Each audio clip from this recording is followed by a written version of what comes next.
Good evening, everyone. That's my two taps. Perfect again.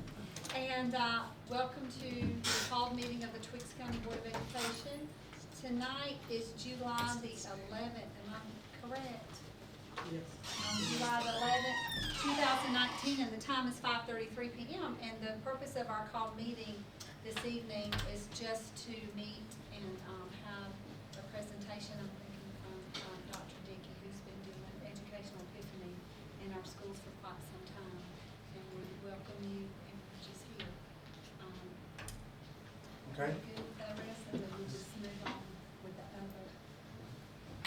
Thank you, Madam Chair, Mr. Vice Chair, and fellow board members. Thank you all for being here on this Thursday afternoon. We had a meeting on Tuesday, and we're back here on Thursday. Thank you for being here on today.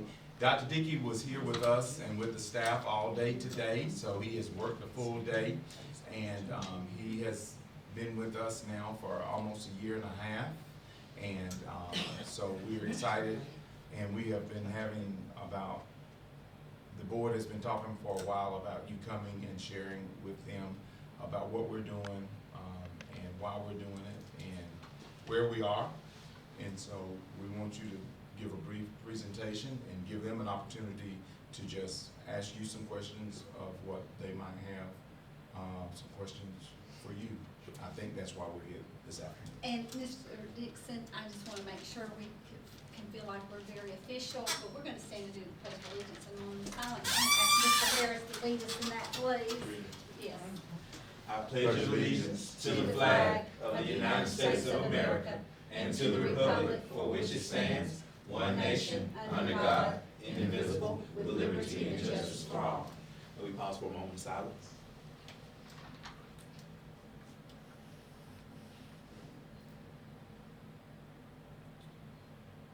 And may we have a second moment of silence and as we pray and continue to keep Dr. Barham in our prayers for her speedy recovery so that she can make it back to us in the capacity for work, but definitely just keeping her in mind for her health.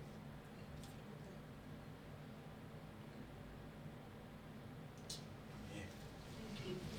All right, so we're going to yield to Dr. Dickey. Thank you so much.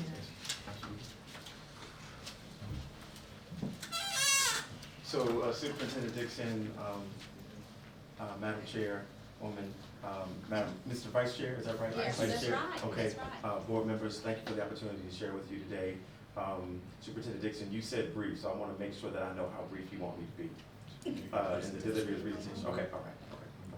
All right, so I met Superintendent Dixon and members of his team more than a year and a half ago at the Georgia Department of Education annual conference, Title I conference, I believe it was, School Improvement Conference. And part of this presentation I'm going to share with you today, I shared there, and it sparked the interest of the senior leadership team of your organization, which is how my work in your district began. I always start the conversation, as I've started with members of your teaching staff and administrative team, always start the conversation with a question around the most significant barriers to improvements in student outcomes in your district. And what I always try to get to in that beginning or initial conversation around the work is, what do folks who are closest to the work of improving outcomes for children, what do they believe to be the major impediments to improvements in student outcomes? And I'm trying to, and when I ask that question, I'm always trying to figure out what they believe are the major issues. And I try to match that with what the research says about the major issues and impediments to improvements in student outcomes. One of them, the most important impediment to student outcomes, is so many children across the country, and I'm working now in 38 states to support superintendents, school boards, academic officers, and professional associations. It is that too many children don't read on grade level. And many children get past third grade without reading on grade level. And Twiggs County follows that same trend as it comes to reading ability. It's not an indictment, it's an observation and an opportunity to improve outcomes for children. And so one of the major things that we have to talk about then if that is the case, then what is the philosophy that lives underneath how you get children to read on grade level and beyond? And in part it is through a balanced exposure to informational and literary text. So children in the ELA block as early as kindergarten should be exposed to informational text and literary text in a way that is balanced. So because the world is informational, you want children to see both informational text and literary text in the ELA block. But that's the superficial first layer analysis of what it means for children to be exposed to informational and literary text. There's more. The informational text to which children are exposed, they should look a certain way. They should be historical, they should be scientific, they should be technical, they should cross eras, they should cross topics, and they should cross perspectives. Why? Because when children get to the Georgia milestones at the end of the grade or at the end of the course, those are the kinds of texts that kids are going to see in order to respond to comprehension questions. If that is the case, then we have a responsibility as public educators to ensure that children have that same access throughout the school year so they don't go into shock when they get to the assessment at the end of the course, at the end of the grade. On the literary side, children need to be exposed to literary texts that look 5 specific ways. Those texts must be written by a variety of authors, which is why you don't want a high school English teacher with a permanent grip on a novel for 9 weeks. You want children exposed to a variety of texts written by a variety of authors. On a variety of genres of literature, there are 3 genres of literature: plays, poems, and stories. And you don't want a third grader to, the first time they see a poem, to be 3rd grade. You want them to see them as early as kindergarten and all the way up to 12th grade. You also want them to be able to interpret figurative language that lives inside of the poem. And when they're not exposed to poetry at an early age, then they become sort of afraid of the challenge of understanding figurative language or interpreting figurative language. So authors, genres of literature. You also want children exposed to a variety of themes of literature. You want children exposed to the 3 major types of literature: classical, traditional, and mythological. And you want children exposed to the 13 eras of literature. That does not happen on its own volition. The instructional materials that teachers have to plan and deliver instruction consistent with the expectations of the standards have to provide teachers with what they need to get the job done. And so part of the work that I've done with teachers in your district is to give them the resources that they need to make sure that children have balanced exposure to both informational and literary texts that fit those 10 criteria. So I didn't include a picture of myself for a self-aggrandizing moment, but I was one of those kids who grew up in a household and nobody came for me, to school, that is. So I remember graduating from high school, nobody came to graduation. I remember getting an undergraduate degree after getting a full scholarship, nobody came. I remember grad school, doctoral program, nobody came. And so I say that to say, not for a pity party, but to say that there are children in Twiggs County for whom no one will come, but we still have a responsibility to make sure that they're exposed to a balance of both informational and literary text. So that's what my engagement in your district is, ensuring that happens for children. And as a result, my first year engagement with Twiggs County, you guys demonstrated significant gains. And after the first full year, which was last year, you guys demonstrated similar gains. So here's what helping teachers to give children access to, equitable access to, complex text. Some people will say, well, what makes a complex text a complex text? There are 3 things that make a complex text a complex text. 1 is quantitatively appropriate, which means the Lexile score is appropriate. Secondly, it's qualitatively appropriate, which means sometimes there's hidden meaning or words in the text that aren't exactly written in black and white that children have to make sense of.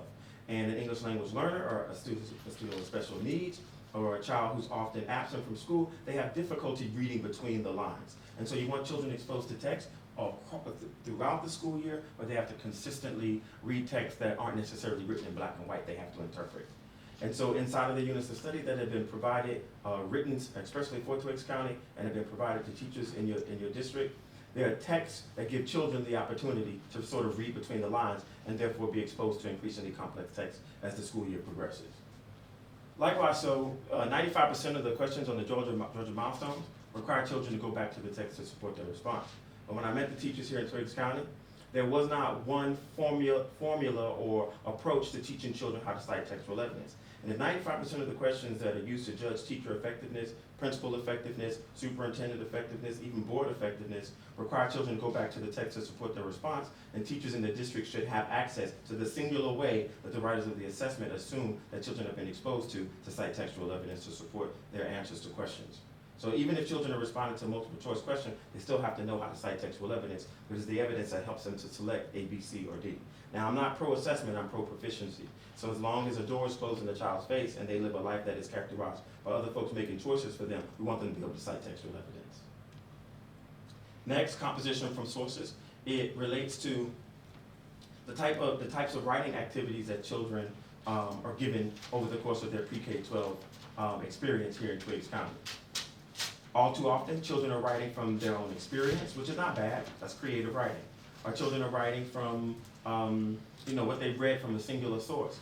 But Georgia Milestones writing requires children to go to speak about a particular topic or speak about a particular theme after they have read about that topic or after they've read about that theme from more than one text on that topic or more than one text on that theme. So it's like, wanting to get information about, some place to vacation. You probably want to go to more than one source to get that information before you make a decision on how you spend your vacation time and your vacation dollars. The same is true for writing activities. Children should be prompted from as early as kindergarten to either read or have read to them multiple pieces of text on a given topic before they write or speak about that topic in a way that is characterized by confidence and knowledge. And so inside of the units of study, there are writing prompts that are consistent with the expectation for the state of Georgia for writing from sources, multiple sources. Academic language. It's very difficult for children to participate in a conversation on a particular topic if they don't understand the academic language of the topic. So in 11th grade in the state of Georgia and even in Twiggs County, children have to analyze U.S. seminal documents of historical and literary significance with a focus on themes, purposes, and rhetorical features. Now what does that require? That every teacher in that child's instructional ecosystem, that they understand what every word in that standard means. So what does it mean for a document to be of literary significance? What does it mean for a document to be of historical significance? What does it mean for it to be U.S. seminal? What does it mean to analyze that document? And what does it mean for that document to have a purpose or to have features, to have rhetorical features? Everyone in that child's instructional ecosystem has to know what those words mean if they're going to transfer knowledge to children, and children are going to be able to demonstrate that they've been taught. So what does that mean? There has to be one definition in your organization for what it means to analyze. So what does it mean to analyze? Because that word analyze is going to show up on the ELA assessment, it's going to show up on the math assessment, it's going to show up on the social studies assessment, it's going to show up on the science assessment. So now in Twiggs County, you have one definition for what it means to analyze, which means to separate material into its constituent parts or elements. The same is true for mathematics. You now have one definition for what an equation means. It's a mathematical statement that establishes equivalence. You now have one definition for what it means to summarize. When you summarize something, you write a brief statement that contains the essential ideas of a longer passage. Now those definitions are not the Donnell Dickey definitions, they're the psychometricians' definitions who are responsible for writing the assessments that are used to judge our effectiveness as public educators. So it's important that teachers adhere to giving children timely and a repetitious exposure to the academic language, because we know our children come to us with academic language gaps. And those academic language gaps, they follow them throughout their pre-K-12 experience and on into adulthood if we don't address it. And so the units of study that have been provided to Twiggs County, they make this possible for children regardless of zip code. Finally here, a conversation around making sure that children can read like they're a member of a discipline. All too often across the country, children are asked to read historical text and answer questions at the end of the historical text. That's the wrong approach. The more appropriate approach is to have children read like they're a member of the historian discipline, so that when they read the text as if they are an historian. So how does an historian read? An historian reads looking for attention to the interaction between individuals, events, and ideas. And so it's the responsibility of the social studies teacher or the ELA teacher who's using a historical text to ensure that children are approaching historical text with the right set of discipline-specific lenses to be able to handle that text. Not just to be able to answer the questions at the end of the text, but to be able to question the questions at the end of the text. And the same is true for reading like a scientist. A scientist does not read like an historian. A scientist looks for a hypothesis to emerge, or to be confirmed, or to be refuted. And so are we guilty in public education of asking children to simply answer the questions? Are we guilty of ensuring that children can read the text for that content area as if they were a member of that discipline? So that's what my work has helped us to do for children in Twiggs County. So I'm going to pause there to see if you have any questions about the underpinnings or the philosophy of the instruction that is the sort of the parent of the offspring, which are the instructional practices that are now part of your instructional program as an organization. Okay. Yes, ma'am. And if you're gonna cover this later, just say we'll cover it later. Okay. What is your way of citing text evidence? Sure, What is your- absolutely. Very good question. So it depends on what's being read. And so when I ask teachers in Twiggs County, when I ask teachers in California, in Texas, so if I pass out a post-it note and say to everybody in the room, what does it mean to cite textual evidence? As many people as I have in the room, I get that many different answers, which means a child goes from 6th grade to 7th grade to 8th grade and 9th grade, and they're being presented with a different way to cite textual evidence, but there needs to be one. So to answer your question, it depends on what you're reading. So if you're reading An article, it's page number, paragraph, line number. If you're reading a poem, if it's a multi-page poem, like Beowulf, it's page number, stanza, line number. If you're reading a play, it is act, scene, line number, or stage directions. If you're reading a chapter book, it's chapter, page number, paragraph, line number. And so everyone in your organization now understands that it is dependent upon the type of text that children are reading, how they cite textual evidence. So a citation is not what kids have found when they read, it's the location of what they found to support their argument. So how do you go about helping teachers remember that? Because there's not a rhyme to or reason to that, because I use a thing, I can't remember, it's like an acronym. So you restate the question. Yes, ma'am. You find the evidence, and then you expound on it, because they're not just gonna have to answer one sentence, they have to answer paragraph in essay form. Sure. So how do you go about helping our teachers remember that? Because Yep. you just told me that one time I would not be Yes, able to ma'am. remember that. And then I know students would Yeah. not be. So part of the engagement is designed with your school district not to be one hit. So when I met you all, I believe it was October of 2000, I want to say 17, 18. I said to Superintendent Dixon at that time, I will not come to your district if you only have me present to teachers one time. Because they need to hear it again and again and again. And they need support, and they need a whole lot of professional learning around that concept of citing textual evidence. They need a whole lot of feedback so that it becomes a part of their instructional program without them being prompted to do it because they're being evaluated. And it's important for students as early as kindergarten, even though they're not going to have necessarily a multi-page text, because the state standards don't require that kindergartners are exposed to a multi-paragraph text that doesn't enter the standards until second grade. It's important for children to say, on that page, kindergarten, on that page, I remember that the text said blank. And so as early as possible, planting that seed in children to be as specific as possible. When they're trying to support a response to a question, that they go back to the anchor text, they go back to the source text, and identify the precise point at which, or the precise sentence, paragraph, page number, that they use information to support their response, to support an argument, to support an assertion. So repetition is the short answer to your question. And consistency, consistent feedback. So I've even worked with your administrators, because I'm saying, look, if I go directly to teachers and do professional development with teachers only, and then an administrator who has not had that same training, they could possibly undo the Do we work of have the professional visual learning aids? opportunity. Are there some visual aids that our Yes. teachers can Yes. use in the classroom to remember that? I'm just thinking, Yes, ma'am. as a teacher, I would not be able to remember those things. Right. And if you're sitting there just looking at a lesson plan, that's Yes. not good either. Yes. So do we have something on You do. our Yes. We do. boards? They're and called things? anchor charts. So you have those anchor Yes, charts ma'am. and they have this information? Yes, ma'am. Okay, that's Yep. what I needed to Uh-huh. know there. Uh-huh. And then when you said the 13 arrows or 13? Errors. I'm sorry, Errors, from like Texas. mistakes? Yes, ma'am. No, Okay. errors, like periods of time. So Oh, they're eras. Elizabethan, right? Okay, so you're Mhm. talking about the 13 eras of text. Okay, I got you. Yep. Okay, and then, how do you rate the level of exposure to the variety of texts in our schools? So I know, having the classroom ma'am. libraries, I know that's one of the Yeah. things, so how, and then how has it grown since if it's grown, has it grown since Sure. you've been here, and how do Yeah. our teachers and our students have at their fingertips the level of text that they need in their classroom at their fingertips? Sure. So as it comes to English language arts, I would say you've grown a great deal, but there's still opportunities for growth. Okay. Because you want children to have classroom libraries, right? You want children to have at-home libraries at the expense of the district. So even if they never bring that book back, so what, right? If they spent time with that book at home, then it was good time spent. And if it was an expense to the district, then the district, can put aside money to support at-home libraries for children who come from, low socioeconomic households.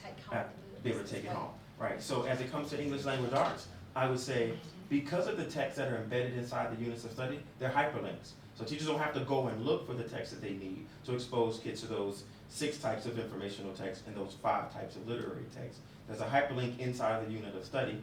All they have to do is click on that hyperlink, and the text that they need to teach kids a concept, it's already there and embedded. And so then it will become, this approach to teaching and learning, we don't want the teachers to feel like it's top down, like you must do this, you must click that hyperlink, you must use that text. Instead, we want them to see the set of resources as a set of resources that they can use, and they can also supplement with resources that they already know, trust, love, and are comfortable with. And so they're not designed, these resources are not designed to be an edict or to be a script that they follow page by page by page. But we don't want teachers spending their weekends and their evenings trying to procure resources. I believe it's the responsibility of the district to provide them. At least say amen.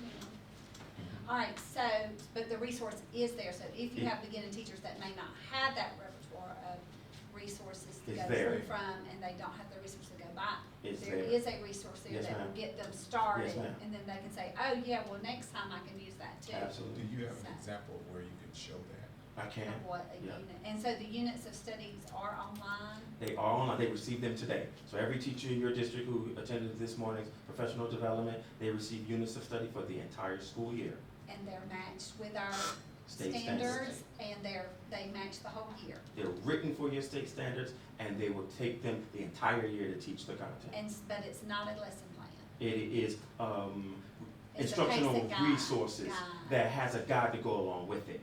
And so at the top of the unit of study, I'll show you an example. It may say, well, hey, here you're going to be teaching these 8 standards, and we recommend that you teach these 8 standards over a 9-week period. And after you finish that 9-week period, we recommend you go to these. And if you run out of time, don't worry about it, because you're going to have this amount of time in the 4th quarter if you follow the pacing guide appropriately Okay. to review. I'm sorry, I didn't mean my. Those are What good other questions. y'all go with? I was gonna ask pretty much the same thing you already asked about the teachers, do they have everything like the workbook, store, you already answered it. Mhm. Now, my response to your question, On the standards, you know, they ready, do Yes, they have ma'am. everything that they need? absolutely, so I'll answer it this way. So my response to your question was heavily ELA, but I want you to know the same is true for mathematics. The same is true You for have that science. for math as well? Yes, ma'am. Because I see you're doing the philosophy, the literary Right, things, so but it goes yeah. across the. these go across curriculum. continents, so you see ELA, social studies, science, So applied everything. academics, and Okay. then these also apply to mathematics. So most of these apply to mathematics as well. You want kids to be able to understand the academic language that lives inside the math problem. So, for example, if kids are trying to solve a 2-step algebraic equation, what does equation mean in the district? Yeah, there were 500 different definitions of the word equation when I got here. There needs to be one. It's a mathematical statement that establishes equivalence. Because we've been telling kids for years, well, you do to one side equal sign, you need to do to the other side equal sign. But if they knew conceptually that an equation is a mathematical statement that establishes equivalence, you wouldn't have to tell them to do that, because they would know conceptually they must balance the equation. Right, and he's the same. So as it comes to mathematics, all the practice problems that teachers need, they're in the unit of study now. All of the primary and secondary sources that the social studies teachers need to expose children to historical events, historical figures, they're embedded inside of the unit of study. They don't have to look for it. The same is true for science. Everything the teacher needs to engage children around study of gravity, for example, it's there. Everything they need to give children an opportunity to explore the concept of gravity, it's there as a link. Everything they need to explain gravity to children, whether it's a simulation, a video, an article, multiple articles, which we're talking about, composition from multiple sources, it's there. The lab that children need to conduct, it's there. And the evaluation or the assessment at the end of a series of lessons, is there as well. The same is true for all 4 core content areas. So, and they're all matched with the standards as well? Well, I didn't see makes me feel like it's Or matched they're- after the they're fact. They correlated. were written for it. So you use the standards And as a the blank basis page. to. I started with a blank page and the Okay. standard Instead and of the built other everything way. else. Yes, Okay, ma'am. Yeah. okay. That was a good example in reference to, what is an equation, and it had multiple meanings when you got here. I think one of the problems that we've had, consistently with curriculum was some of the things that you learn in 12th grade or 11th grade, the same concept applies in 5th grade, but we're not taught that what you have to do on one side you do to the other in 5th grade. We didn't learn it until 11th grade. Same concept, but it was never verbalized. Yeah, and there's another thing we do to support teachers. Look, not everybody, not every English elementary teacher is comfortable teaching all 4 core content areas. So then what's inside of the units of study? An explanation of every state standard. A once and for all explanation of what the standard means. So if an elementary teacher is comfortable with teaching math, but not so comfortable with teaching ELA, everything that they need is right there to make sure they can get up to par to teach ELA as if they had a background in ELA. And they also wrote assessments inside of the units of study. So when teachers get to the end of like a 9 or 10-day lesson progression, then there's an assessment that children can take to make, so the teacher can assess the extent to which the instruction supported, student acquisition of new skills and new abilities. Okay, well, since, So- can you go ahead? I was Go gonna ahead. say, so how did the new teachers react today to that yesterday? Well, I feel like, Presentation. yes ma'am, I feel like they were excited based upon what they said to me. So a smile can mean two things, like it could mean I'm nervous or it can mean I'm happy, right? And so I only can call on the words that they shared. Like I'm a brand new teacher, my stress level is going down because I feel like I have what I need to do my job. Or they will say things like, I don't know slope intercept like I should. And being able to have this interpretation and resource guide or unit of study is going to give me what I need to go into my quiet time to understand what I need to understand before I stand in front of children. Because a whole lot of textbook resources, they assume that teachers fully understand everything that needs to be taught and assessed. And that's not always true. That's not an indictment of the teachers. It's a reality. And as teachers, and Mr. King is our math, he's our math, you're still our math teacher, but, if you don't know how to teach the balancing of equations, as the teacher, you're not gonna be able. And when this Common Core came down, it bumped everything down 2 or 3 levels, whereas a teacher who was comfortable teaching K-8 or could do the K-8 before then, everything got bumped down to even elementary school, and the algebra things came down to elementary school. Correct. And you had to go back and learn yourself Yeah. before you could do those things. A prime example, So, 40% of what used to be in the state of Georgia, Algebra 2, is now Algebra 1. It's just bumped everything down. Right? Therefore, what used to be algebra is now pre-algebra, Right. right? One thing that I have to ask you is K-12, your curriculum addresses K-12. So can you talk about phonemic awareness and Yeah. phonics work in it? Yeah. You smile because you know. Absolutely. That's my And thing. if you're gonna cover that, just say it Yes, later. it's right here. No, it's in my next, Okay. it's my next slide. Okay. Okay, so one of the major things that I noticed when I got to Twiggs County, not indictment, it's an observation. I sat with a child and we were and I had sight words in my lap, 30 sight words. So words like of, us, he, with, where versus where, there versus there. He knew 3 out of the 30. And if you don't know sight words as a beginning reader, you're going to stumble with the more complicated words. So you're not going to remember what you read, you're not going to be able to comprehend what you read, you're not going to be able to use what you read to ascend the pyramid of cognitive demand. So here's what is at work, and I call it instructional carbon monoxide if it is not resolved. There are too many children, not just in elementary, but also in middle school and high school, who don't understand the relationship between the 26 letters, the 44 sounds or phonemes that those letters make, the 7 categories that those 44 phonemes fall in, and the 144 different ways to write those phonemes. So if you don't understand the relationship between the 26, the 44, and the 144, you don't read on grade level, you don't spell on grade level, and because you don't read and spell on grade level, you might not be able to process information on grade level because you can't access the text. And so you have too many children, in a significant number of children in your district who don't decode fluently or don't decode on grade level. And decoding is not reading. Decoding is just being able to call out the words that are on the page, right? Because you understand the relationship between the smallest unit of sound and the smallest unit of writing, okay? So what happens when a child gets past 3rd grade and they don't understand this? They're in big trouble. Because they're going to be asked when they get past 2nd grade, they're going to be asked to identify the key details in the text, determine the main idea of that text, and summarize it distinct of personal opinions and judgments.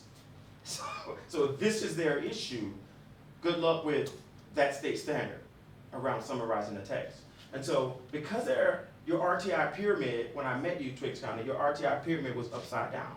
What does it mean for your RTI pyramid to be upside down? When it's right side up, that means that 80% of your population is reading on grade level or above. 10% could go either way, and 5 to 7% of your population is struggling and they need targeted support. But your RTI pyramid is inverted. which means what? 80% of your population is struggling to read on grade level. 10% of your population is reading on grade level. And 5% of your population is highly able and gifted, right? And so when your pyramid is right side up, you need pull-out interventions, right? When your RTI pyramid is inverted, you gotta push it into every classroom, which means the secondary science teacher has to understand this, right? The secondary social studies teacher has to understand that. The 5th grade math teacher has to understand that. So if kids stumble over their understanding between a unit of sound and a unit of writing, the teacher can push that into the math conversation. The teacher can push that into the social studies conversation. Okay? Now, here's what I want to help you to correct in your organization. And we talked about it today at this morning's professional development. Decoding is not reading, right? Decoding plus creating meaning is actually reading. So let me display it for you here. I'm going to click through this slide right here. Okay, so I'm going to decode the word egregious. Egregious. Now, I don't know what that word means, but I decoded it. I didn't actually read it, I only decoded it, which means I know the relationship between the smallest unit of sound and the smallest unit of writing. I know how to represent the sound with letters. But this is what it means to read. In my mind, when I say the in egregious, my mind needs to say out, because I need to create meaning of the in egregious. And in my mind, when I say verbally, greege, in my mind I need to say group. Because I need to create meaning. As I'm decoding, I need to create parallel meaning of each part of that word. So verbally I say us, but inside of my head I need to be saying as a reader fully. So after I've done decoding the word egregious, I know what each part of the word egregious means, and I know that egregious means fully outside of the group. That's reading. And so when I did this with teachers in your organization, they said, wow, this is not how we've been teaching kids how to read. But this is how children must learn how to read. Otherwise, they're going to be sophisticated word callers, but they won't understand it. So do you know why students don't understand what they read in a page? Because they don't understand what they read in a paragraph. Because they don't understand what they read in a sentence. Because they don't understand what they read in a phrase. Because they don't understand individual words. Because they don't understand the meaning of word parts. And so being able to read on grade level, there has to be a focus in Twiggs County on making sure that kids can decode as well as they can create meaning on the same parallel pathway. But then that's not it, because here comes these expectations for the State Department. But before I go there, let me say this. 97% of the words that kids are ever going to see when they read, they come from 30 prefixes, 30 root words, and 30 suffixes. You said 9%? 97, yes ma'am. 97% of the words that kids are going to see in a math class text, in a social studies class text, in an English class text, and a science class text come from those. So if you remember being little, going to your grandmother's house, there was pictures of certain people on the wall in your grandmother's house. If it was back in the day, like if you're at least 40 like me, it was like Jesus, JFK, right, Dr. King. You saw those images. And so these are the images that need to be on the walls in every classroom across the country. Because, you go into an elementary classroom, you see a number line above the chalkboard. You see the alphabet above the chalkboard, but you seldom see this. But this makes up 97% of the reason why kids can't create meaning on grade level. I didn't know roots. I knew prefix. I honestly Prefix and knew suffix. Yeah. prefixes, but I never heard of this. Do we have these in posters for our teachers to put in the classroom? I provided them last year, and Superintendent Dixon has agreed to try to get these for teachers in your organization so they can have the actual cards. The teachers have it. And maybe let the child put, because sometimes on your bad eyesight like me, but let the child have that in their reading notebook or whatever they use. Yeah. Last year in your district, a number of teachers glued this to children's desktop. Okay. So when they read, So they can have. they look at this to make sense of what they're reading. Honestly didn't know the Okay, roots. so look, I do this activity with,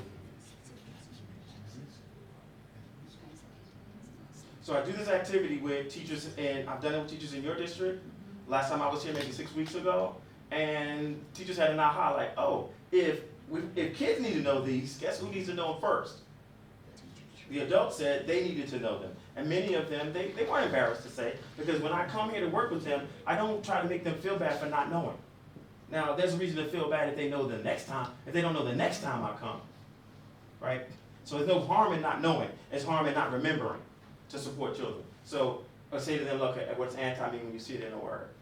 So let me tell you what you did in your head. You generated words in your head that use that word part.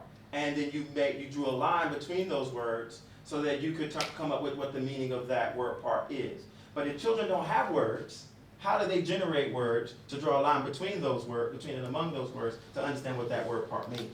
So in my mind, I can draw up, circumnavigate, circumvent, and draw a line between them and say, oh, it must mean around.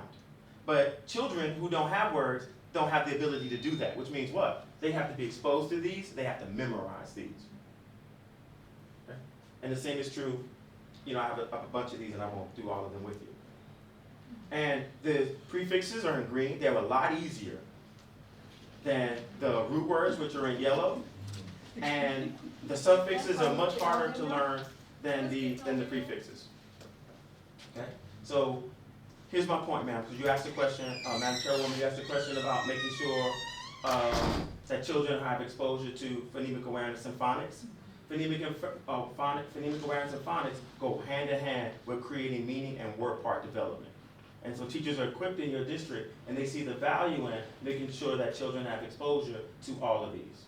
So our pre-K, kindergarten, and first grade teachers who may just begin with the letter sounds and things to begin with, your beginning phonics and those kinds of things, what do they have accessible to them? Sure.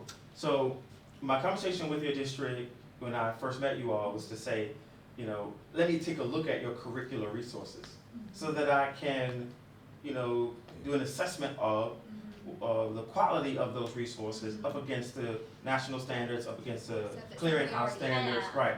So, because you may not need to buy additional things, all right?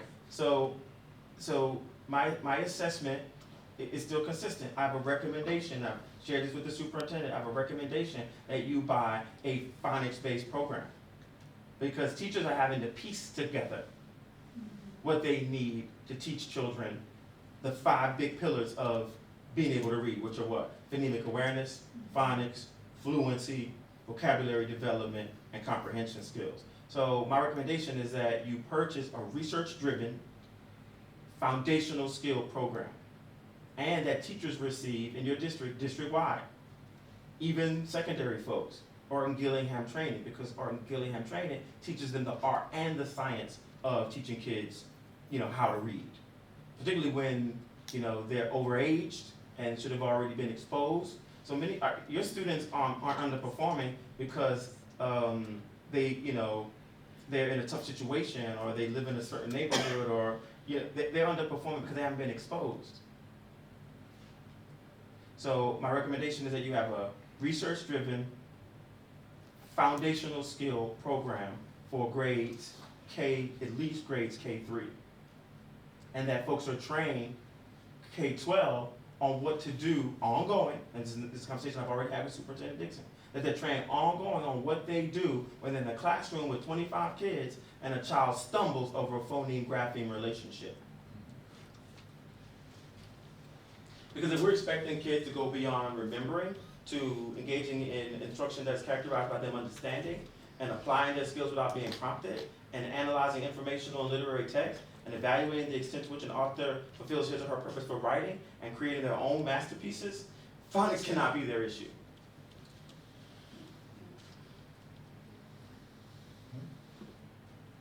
Any other questions for me? So if there are no other questions, then I'd like to do this. There are 4 instructional practices that are the offspring of the philosophy that I talked to you about. So before you all had units of study from Educational Epiphany, I introduced the 4 high-impact instructional practices, and you all saw significant gains in student outcomes. I think I met you all in October, and by January, I think I was here presenting and supporting teachers. And from January, February, March, and April to when children took the test, I believe in March, there was 4 months of support, and children improved their ability to demonstrate. You're talking about from this year? From the last school, the last school year. So we're in we're going to 1920, 18, 19, 17, 18. It was 17, 18. So I met you all in October of 17, and only had 4 months to support teachers, and you saw some significant gains. So now, those gains were because I introduced these 4 high-impact practices. And practice number 1 was making sure that children have access to a performance-based objective aligned to the state standards. What does that mean? So when anyone walks into a classroom, including a child, they know exactly what the teacher wants them to know and what the teacher wants them to do with what they know. And then that every word in that objective that is a derivative of the state standard, children understand every word that's in it. So if the board says today, we're going to be determining the main idea in order to summarize, can you as an adult, can any adult who walks into that classroom go over to kids and say, what are you doing? And kids, we don't want kids to say, I'm doing my work. Instead, we want them to say, I'm identifying main idea so that I can summarize distinctive personal opinions and judgments. And that becomes a springboard for the adult to assess the extent to which children are conversant in the academic language. Means what? Ask the child, what is main idea? They should be able to say, is what the text is mostly about. And so what do you mean you're going to determine it? They should say, I'm going to figure it out. And then we say to them, and what does it mean to summarize? They should be able to tell you, it's a brief statement that contains the essential ideas of a longer passage.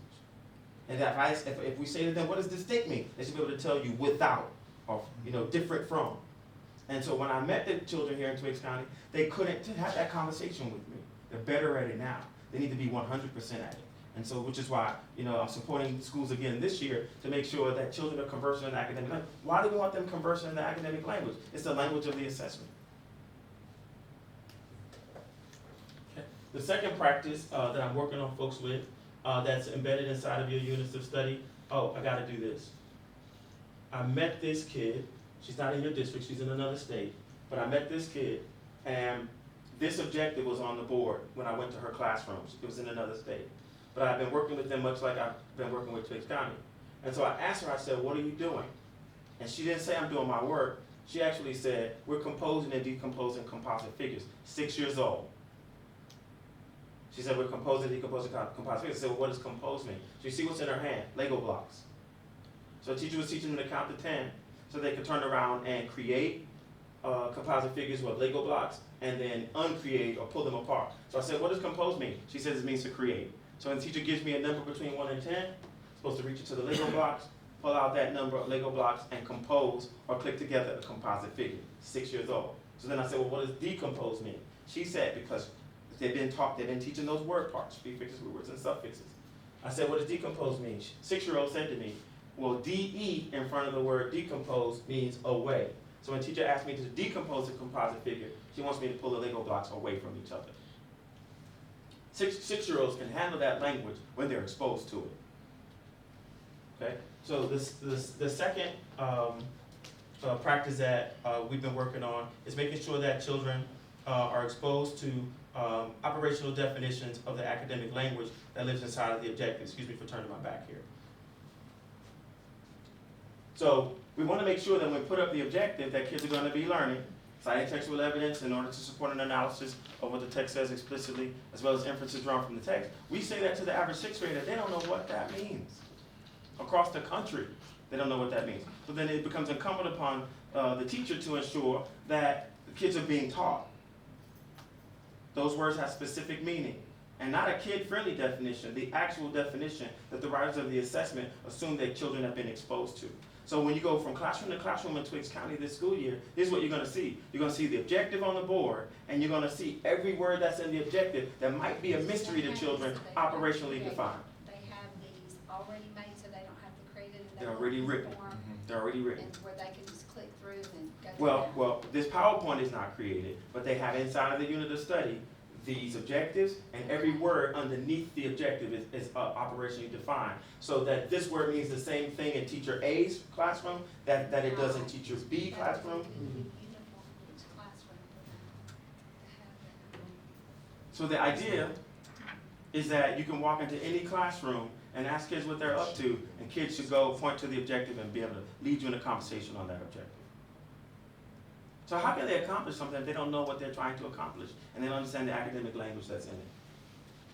Practice number 3, I'm almost done. Just going to go to number 4. Practice number 3 is about your instructional delivery model. So when I met folks in your district, I asked them, I said, what is your instructional delivery model in the district? And as many people as I asked that question, I got that many different answers. So what is an instructional delivery model? I'm just going to click through this because the way I want to do it is not working. Excuse me 1 second. Yeah, it's not working. Instructional delivery model is gradual release of responsibility. So if teachers are planning and putting together instruction, here it is. When teachers are planning and put together their lesson plans, or they're thinking about what they're going to teach and how they're going to get kids to proficiency, as an organization, you had too many instructional delivery models. So, or I would ask people, what is your instructional delivery model? They couldn't tell me what it was. So there are two major instructional delivery models. One is for science, which is called the 5 E's, and the one's for everybody else, which is called gradual release of responsibility. Teachers were familiar with this. Phase number 1, okay, I'm gonna do it, okay? Right, and you watch, right? Then we're gonna do it together. And then we're gonna work in pairs. This one was not familiar to folks in your organization. Because there's some things that kids will never learn if they don't get an opportunity to talk to someone else who thinks like they think, to kind of work it out and think through it, followed by doing the work without assistance. So we're saying to folks, when you plan instruction, you want really kids to hold on to it. Like we now hold on to tying our shoes because we were taught how to tie our shoes through gradual release of responsibility. We hold on to how to ride a bicycle even if we haven't done it in a while because we were taught how to ride a bicycle through gradual release of responsibility. So the things that we've held on to for so many years, we held on to them because we're exposed to them through gradual release of responsibility. Why wouldn't we want to plan instruction characterized by gradual release of responsibility? So then we say, okay, teachers, what behaviors must you demonstrate during the I do? You must model. So kids do what? Observe. And we got to teach kids, when I'm modeling, you got to listen carefully. Because I'm showing you exactly what I want you to do. I'm thinking through it. I'm making mistakes. I'm correcting my mistakes. So that when we get to the second phase of gradual release of responsibility, and I stop doing all the thinking, and I require you to do the thinking, you're able to do it because you listen to the model. And then when kids are working in pairs, there's teachers walking around the classroom to make sure kids are getting it, assessing their understanding, providing them assistance where appropriate. Kids are thinking out loud. And then when kids are working alone, it really must be alone. Otherwise, the teacher does not know if kids can actually do it, if the teacher helped. And so, there's a lot of gray here. And folks admit it, like, oh, I really wasn't doing each one of those 4 phases of gradual release of responsibility. They admitted it. And it was not an indictment. And they're better because of it now. The instruction is better because of it. And you'll begin to see that in student outcome data. And then the fourth and final phase of gradually, the fourth and final practice is around making sure that children are being taught how to write. Okay? Because 30% of how kids are being judged is linked to their ability to communicate in writing. So reading is breathing in. Everything I talked about before, practice number 1, is about them consuming information. But practice number 4 is about them putting out information, either whether it is spoken or whether it is written. And there are 4 ways that children have to be taught how to write. And here they are. 3 of them are informational. 1 of them is literary in nature. But folks are comfortable with this and they know this. But this is what folks were less knowledgeable of in your organization, but now they're more knowledgeable of. So if you're being asked to write, to inform, to explain, to express an opinion, or to construct an argument, there's something important that must be considered before you pick up the pen to write. It is text structure. So if you're going to write one of those 4 ways over there, you have to structure it one of these 6 ways here. This was unfamiliar to teachers in your organization. It's unfamiliar to teachers across the country. That's not an indictment of teachers. I'm a teacher. So if you're going to write to give me information, how are you going to structure it? This keeps children from asking, how many sentences do you want me to write? And they understand how to structure their writing. So if I'm going to give you information about Twiggs County, I'm probably going to be writing in a descriptive way. If I'm going to explain how to build a rocket, I'm probably going to use sequential. If I'm going to give you my opinion on school uniforms, I'm probably going to use the problem solution, or I might use compare and contrast, or I might use descriptive. There's not one wrong answer as long as they have a plan. And as it comes to teaching mathematics, we want to make sure that children have access to manipulatives. And those are the little pieces of plastic that across the country are collecting dust in closets. And so some kids are never going to understand fractions if they don't get little fraction times.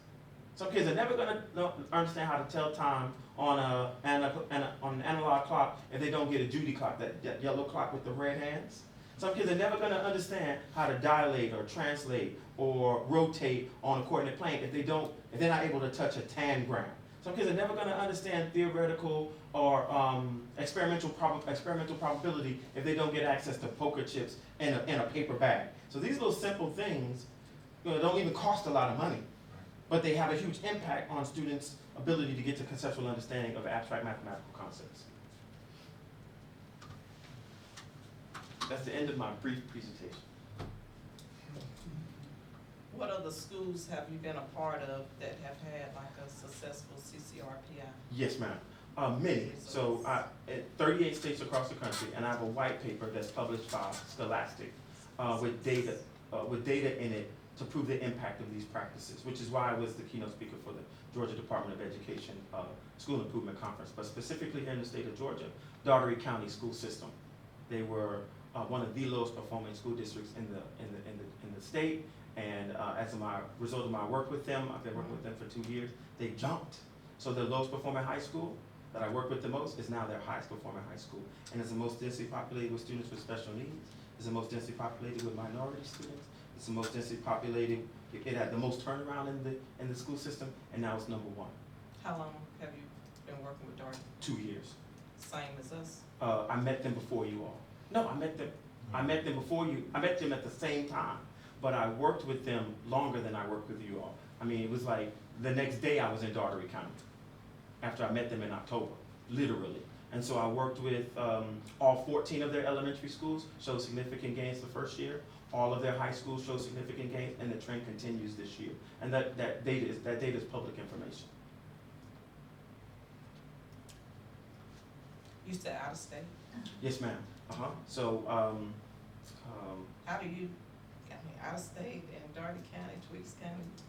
I'm on little planes. I got rental cars. I don't sleep at night. Oh, wow. Out of 20 work days in a month, I'm on a plane 20 days. I only go home on Saturdays. Do you have to introduce yourself to the family then? Yeah, I do. Yes, ma'am. They don't know me anymore. So my question is about the gains, because I know the CCRPI in our elementary school has been low, and I was under the understanding that last year it did not go up, that we're still not going up in elementary school. So that's just one, but I believe in your song, I Yes, believe it. ma'am. And, but I do, but, that's the only question that I have. You know, I know our middle and high school have been showing some gains and that kind of thing, but I just think that elementary school is still not showing those gains, and maybe I'm misunderstanding what I'm Yeah, misunderstanding so about that. CCRPI, it's one thing, but then look underneath the overall CCRPI score, you're gonna see gains in student outcomes in the core content areas. So CCRPI has, a significant number of indicators that roll up into that one CCRPI score that you want to be above 60 for 3 consecutive years.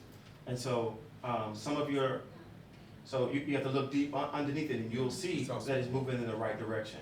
When before it was plateauing or going the opposite direction. But you're asking? No, ma'am, I'm No, sorry, I'm stating. No, Yes, okay. ma'am. But I just, and I do know you have to look at your growth measure as well, because when you have a child that comes to you on that level 1, Yeah, if they can get to level 2, Yeah. or, yeah, so just you've got to show that growth. They Yeah. may not all go from not meeting the standard to proficient or the higher level, oh my gosh, like the level 4, whatever that is, Distinguished. distinguished Yeah. learner. But if they go from the 1 to 2, yes, and then maybe next year they can go up.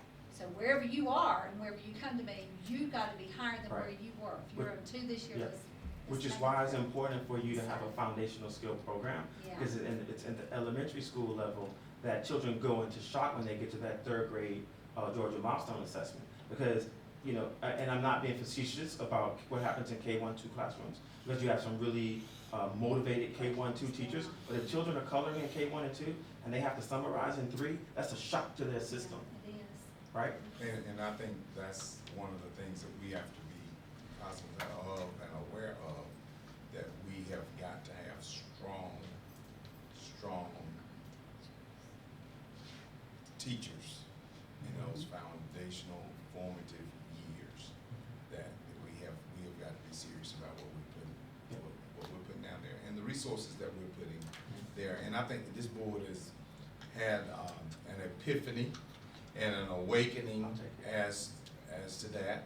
One of the things that we've done, we put our funds down there for parapros in kindergarten this year, because we think that that's important to assist with that, because the things that it's taking to help with instruction It takes a lot, for those formative years. And we have to be mindful too of when our kids come to us, some of our kids come to us, with no foundation. Pre-phonemic awareness, Pre- without knowing which letters make which sounds. Which That's a way to hard hold road it, to toe. Or even pre-literacy, Yes. knowledge of which way to hold the book, right, so that Absolutely, kind of thing. absolutely. Yeah. Yes. But to your, yes ma'am, sorry, yeah. But to your question about what other districts in the state of Georgia, I wanted to cite a district that's similar to yours in size Yes. and has been similar to yours in performance, similar in demographics, is Randolph County. So its elementary school jumped double digits in all core content areas, my first year working with them. Their middle school jumped. And though I worked with them before, they were designated as part of the, I want to call it Achievement School District. One of their schools became a part of the Achievement School District. Before I could get to them, they have shown significant gains. And so none of their additional schools have been identified for participation in the Georgia Achievement School District because they showed significant gains. The elementary school jumped. I know you said you talked to Mr. Dixon about the foundation skill program. Mr. Dixon, about that purchase. Yes, and that was something that he identified as we talked about the phonemic, phonics, when he readily identified our weakness with some of our instructional programs that we had. But if you all recall, that was our first year, we had just purchased Reading Street.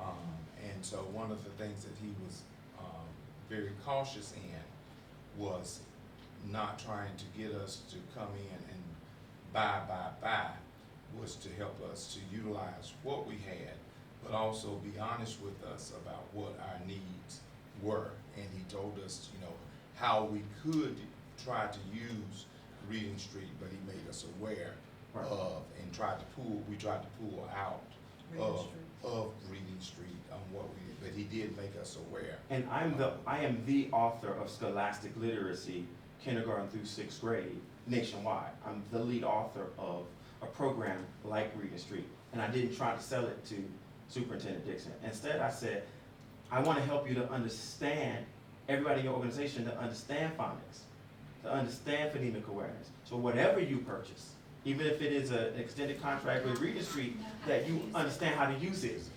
But even after evaluating our Reading Street, you're still stand by, we need to buy. Yes, ma'am. Yeah. And That's n- what- not just to buy it, but to couple it with understand it. ongoing training for teachers, because they want to do the right thing. I've not met a single teacher in your district that doesn't want to help children. Well, and it was just so taboo, and I'm just in defense of teachers. It was so taboo for how many years to teach the phonics. Oh, you're not supposed to do that, you're Yeah, supposed to teach whole whole language took over. and Yeah. teach that. And so it was ground out of the teachers. And so I'm not even sure if the colleges even got back on board. I know the colleges haven't gotten on board with the Common Core math. They're not on board. These teachers come out of college, they do not know how to teach the elementary Common Core math. The colleges that I know about. Yes, ma'am. now, That I know about don't. too. There's They some do not. significant opportunities for growth. They're Yeah. not addressing Yeah. that. They may be addressing the So- standards, Madam Chairwoman, but they aren't Not- addressing the approach to The teaching approach, mathematics. The concrete, Mhm. the alternate ways of Right. doing those things. Right, because So- mathematics across the country is still being taught through the algorithm, when it should be taught conceptually. Because I had a teacher say, yep, today, like, I like this thing that I do called keep flip change. And I said, hold on. Keep flip change is the old way of teaching kids tricks rather than teaching them to understand conceptually. Do my shoes break down? Right. Yeah, I know. I'm used to guilty. Guilty.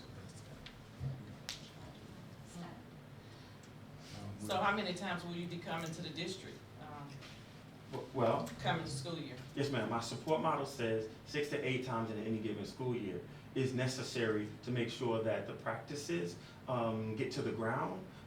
What I mean by when I say the ground, the unit of change for school improvement is the classroom.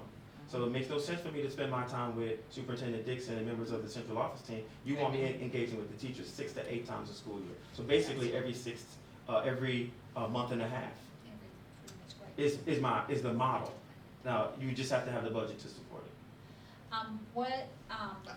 So, Ms. Reed, so we have our staff, our central office staff, they're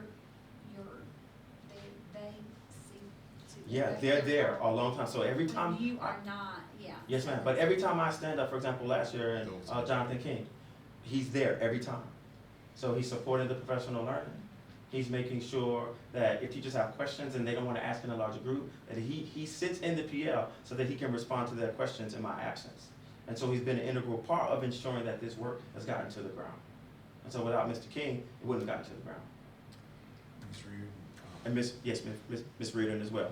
But my initial contact was Mr. King, and then I met Miss Reardon, who's now always there. So when I look up, I see one or both of them. Right. And they're there to fix any little problem. If I need a copy, if I can't connect to the technology or something, they're there to support it. And the teachers see them as a resource. Because they are leaning into the professional development. They're not on their cell phones. They don't come in and out. They stay the entire time. and the principals are there. And with it, so the ongoing professional, the assistant principals are there. The ongoing professional development is there.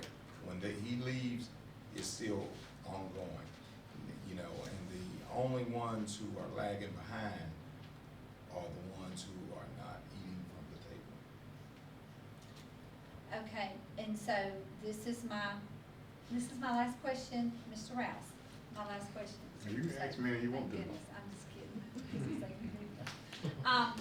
This is the concern I have, you have so many wonderful resources that they are not at the fingertips, and I know you say they are, but like when you broke down that standard into the consensus, if every teacher has to take that standard and go recreate it on their own, Show her what, Yes. that's what I want you to show. Okay. that's not good. That's not good if our teachers, you know, if you're Having saying, it re- we're given, if they have to go recreate this wonderful wheel you've already made, they need to be able, so they have this where they can click on it Yes, themselves. ma'am. So today, So teachers that's- received these links. Okay, So it says elementary resources, ELA 2019-20,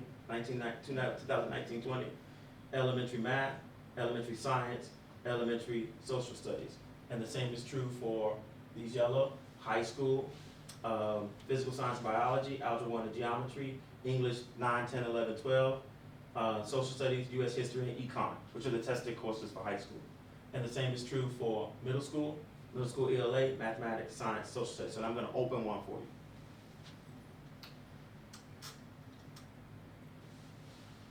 So then you see when that opens, you see it is separated by quarter. So when they look at it, they say, oh, I need that for quarter 1, I need that for quarter 2, I need that for quarter 3, 4, so forth, okay? And so now I'm gonna open one.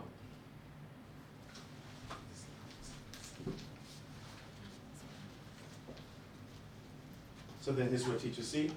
They see the lesson progression, which is what they use to plan their lessons, right? And you will see the content that's in there in chart form.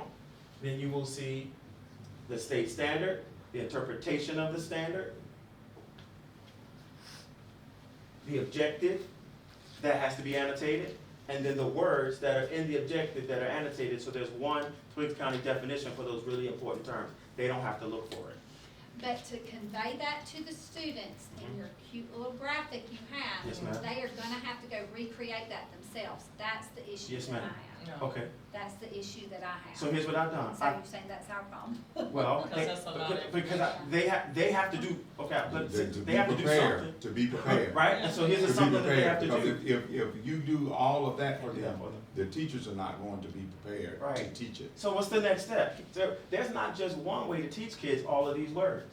There's more than one way. And if I just give them the one way, I kill their teacher creativity. Because one teacher may want to take those words that live inside of that objective and create index cards.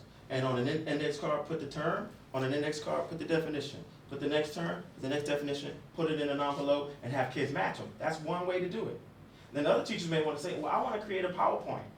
And like the one that I created. And another teacher may want to say, well, I'm going to have you, we're just going to sit around in a circle and we're going to talk about each one of the words. I don't want to take away their creativity as a teacher for how they introduce those words, but I want to give them the resources so they can make their own decision about how they teach those words. the worst thing I can give teachers is a script and say, do this, then say that. I want to give them the resources and give them the latitude to make their own local decisions. In addition to the academic language, then you will see this hyperlink here. Now when they click this hyperlink, then these texts open up so the teachers don't have, most of the time. That Yes, ma'am. part is good. Yes, ma'am. I'll take that compliment. Okay, so She'll have PowerPoint by tomorrow. a whole lot of resources. But see, she had it last year, so she's not But I mean, I know, I get what you're saying, that the teachers do have to do something. I do get that. Yeah. And the model, here's the model. They were doing a lot before this. Let me show you this. Most curricular resources, including the Common Core, says, here are the texts you can use. Right. This is very right, different. They click this and those texts open. Right. So I've given them their So weekend back. They don't have to search for that is stuff. good. Yeah. Then they click here and they see the graphic organizer they need to teach that objective. Sometimes there's 6 graphic organizers. Why? Because the standard is so expansive, one graphic organizer won't do. And if you don't have all 6 of those graphic organizers, children may not end up being exposed to each element of the expectation that lives inside of those standards. So they don't have to do that anymore. So I've taken a whole bunch off of their plate that they don't have to do anymore. And to make sure that children get questions that are consistent with the level of the questions that are going to show up on the Georgia milestones, I've already written every question for every state standard. So then what's their part? Create your own Gotta PowerPoint. create that, yeah, but that dissertation PowerPoint.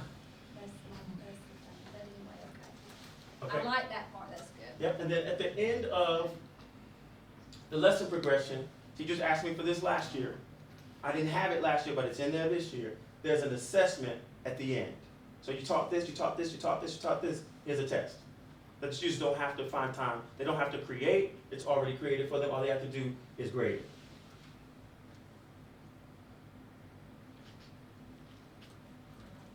That part's good. Is that just, that standard, that is Yeah. breaking it down. You know, watch out, somebody will get it and sell it on Teachers Pay Teachers before you do. Yes, ma'am. I wish them well. So, anyway, that's good.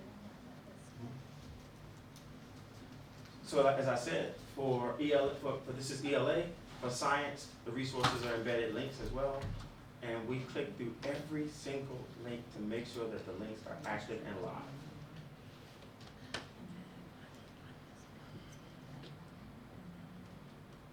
You have any more questions for me?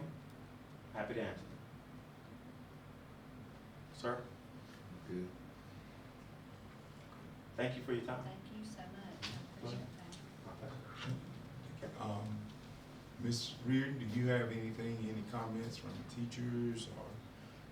The teachers You've been were very around, excited Yeah, today. that's- you've been around for a while, so you, Yeah, that's what what we've I- seen. Any of the concerns that they had last year, they've been answered. That was the first thing they looked at today, were the concerns that they had from last year. And they were saying, okay, I see where you've got this. If they couldn't find it, he went to help them find it today. Anything that, Yeah, we had a chance at the end of the year, last year, that where they had an opportunity to give feedback from anything that they felt like that was not working or didn't work last year. They had a chance to email it to Mr. King or to Ms. Reardon. They shot it to him. He was here a whole day. We sat in 2 days, and they went through. They shot it to him. We talked about it, and so everything was being able to be addressed through that. a lot of the teachers use this, the document, and then copy and paste from that into their PowerPoint to do their lesson plans as they come up. The Okay. math teachers had a request because the answer was right there on the sample problems that he had, or the model problems that he had, and they wanted the problem there without the answer, and then the answer later, so that they could copy and paste it into their PowerPoint without having the answer there in front of the students already, and that was done as well. So how does this fit along with the assessments that we already, like this does? I mean, you can just tell me if it really does. Does this fit along with some of the assessments that we already had? Like, in other words, I saw you said you had that one, article that they could, or the one passage that the teacher could use for an assessment, informal, whatever assessment. But what about the other assessments that our teachers need to use? You want me to answer that question? Okay, so again, another conversation that I've had with Superintendent Dixon and with teachers. So I had a brand new teacher who was a substitute in your district last year who asked me this very same question. And I told her exactly what I told Superintendent Dixon. Twiggs County will benefit from a balanced assessment system. And you're 75% there, you're missing 25% of what you need, okay? Is that kind of like on the computer, because our tests are computer-based now, that we used to have, was it Orchard? What was that computer program where they used to do or CBA? Didn't one of those computer programs do CBA? Was it Orchard? ClassWorks or something like that? Not familiar Didn't with it. ClassWorks Yeah, have a ClassWorks. CBA? We did have. They used to, ClassWorks used to do a CBA.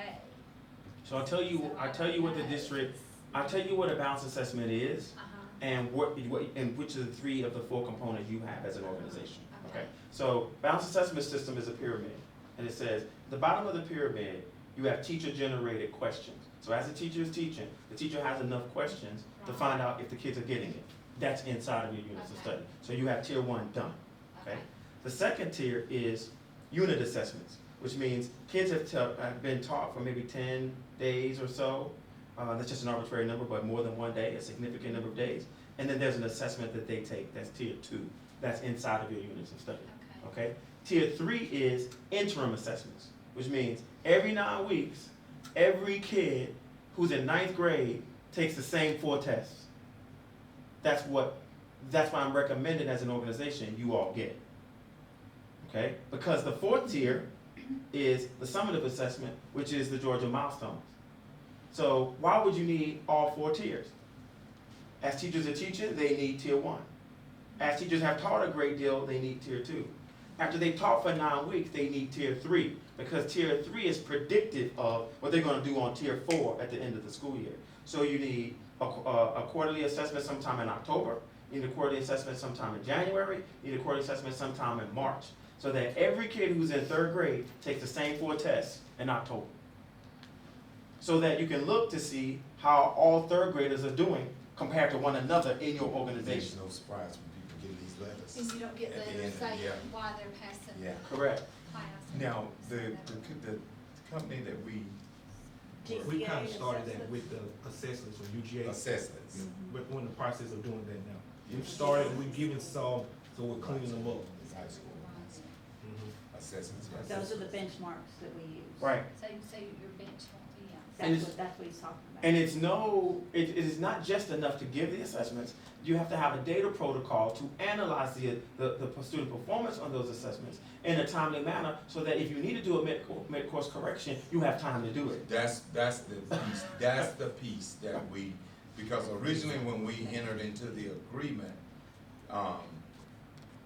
Miriam and King, originally when we entered into the agreement with the assessors, they were going to do the grading of them, and we were gonna have a quick turnaround, if I'm not Of the mistaken. writing portion, Of the the writing. extended writing portion, that's the part that they were going to do, but we ended up doing ourselves. The, multiple choice is graded immediately. Okay.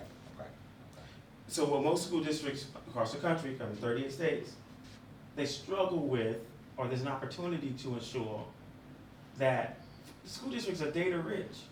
We have data everywhere, we have data everywhere. But do we use the data to inform practice? You to drive. Right? So you taught for 9 weeks, you've taken this assessment, what do you do with that data that's consistent across grade levels and disciplines? That's what's missing. That's the 25% that's missing in your organization. They are, okay.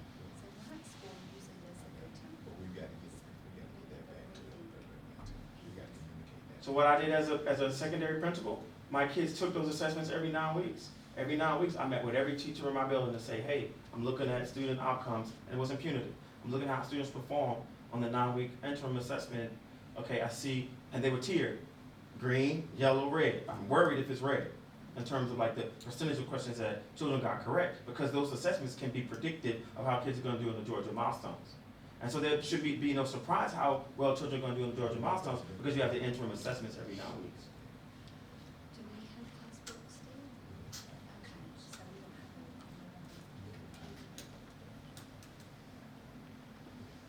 get something. And if it's computer-based, that's even, to me, all the better, because Yeah. It's consistent with the right Georgia then, and milestone. it'll give you, a lot of Right. these will give you your groups and your tiers right there. I know Wrightsville does it, they'll give you your tiers right there. Assessors So, done Ms. that as King, well. Oh, they did? Reardon, y'all, Okay. anything else?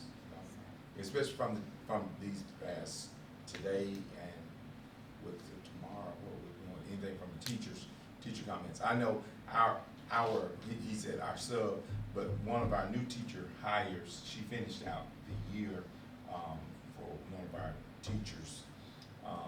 And that was exciting to me that she asked the right question, today when he came to me, and he was telling me that this teacher had asked a question, and I said, what teacher was that? I didn't know who it was, and I wanted to know, because I was like, that's a teacher that's asking the right question. It was a question you just said, and so I said, what teacher was that? And he told me which one it was. So that's a good hire for us, and she's one of our new ones, and she finished out the year for a teacher and is going. So I was real happy about that. Anything else? One of our veteran teachers that we've hired came up at the very end and said, after I sat in today, I knew I was in the right place. I know I'm in the right place after sitting in through today, that I have this tool in my hand. So today has been a very good day. Today we had 40. It was not mandatory for our staff to be here, but we had 40 of our staff members to attend our summer institute today. So that spoke volumes to me, that our staff wants to do the right thing on today. So thanks, Dr. Dickey, for being here this afternoon. Thank you, board members, Thank for you. being here, staff members. Thank you all for being here, and we'll be busy tomorrow with our staff. Dr. Dickey will be with us until about 1:30 on tomorrow. And if y'all have an opportunity to stop by, we'll be at the elementary gymnasium. Madam Chair, you can adjourn this meeting. Is there a motion to adjourn? I'll make that. And a second, please. Okay, the motion's been made and second to adjourn. All in favor, please raise your hand. That motion carries with one abstention.